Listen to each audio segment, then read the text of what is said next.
Hey Knights, welcome to Module 4, Day 2, April 28th, Literacy Classwork.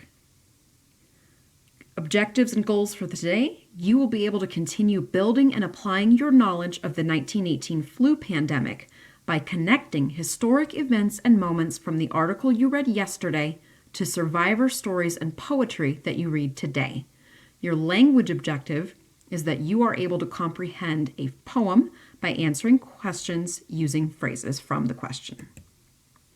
Key knowledge that you'll gain in this lesson is background knowledge from the article, The 1918 Flu Pandemic That Killed Millions, to better understand survivor stories and their poetry.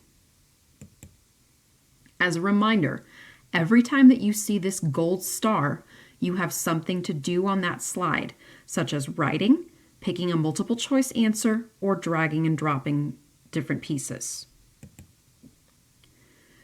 For your do now, you have a question to answer. Why might the conditions of World War I, particularly the travel of soldiers, have caused the 1918 flu to spread more quickly? If you click on this icon, this piece will be read aloud to you.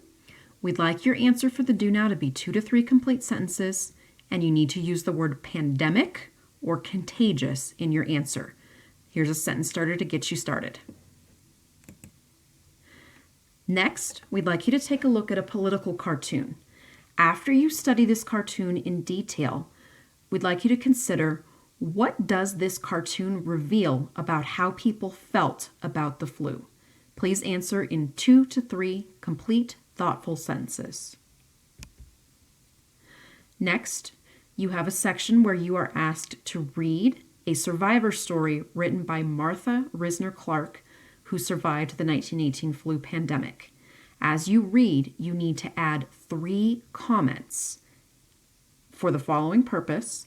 How did the 1918 flu pandemic affect her, and what emotions did she experience? If you click on these icons, it'll read the text out loud to you. When you're done reading, please add 3 comments answering these questions.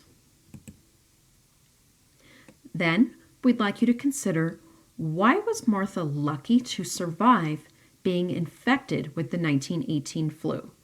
Why was she lucky to survive? And give us some text evidence that supports your claim. Once you're done with that, you have a short poem written by a survivor of the 1918 flu pandemic. It's called With a Passing Fever. Please read the poem twice, thinking about what historic events or moments you've learned that might connect to the poem. Then you have a drag and drop section. You have 2 quotes from the Newsella article that you need to drag and drop that best connect with the highlighted lines from the poem. After that, we'd like you to consider how the 1918 flu pandemic impacted society in these columns that are marked with a gold star.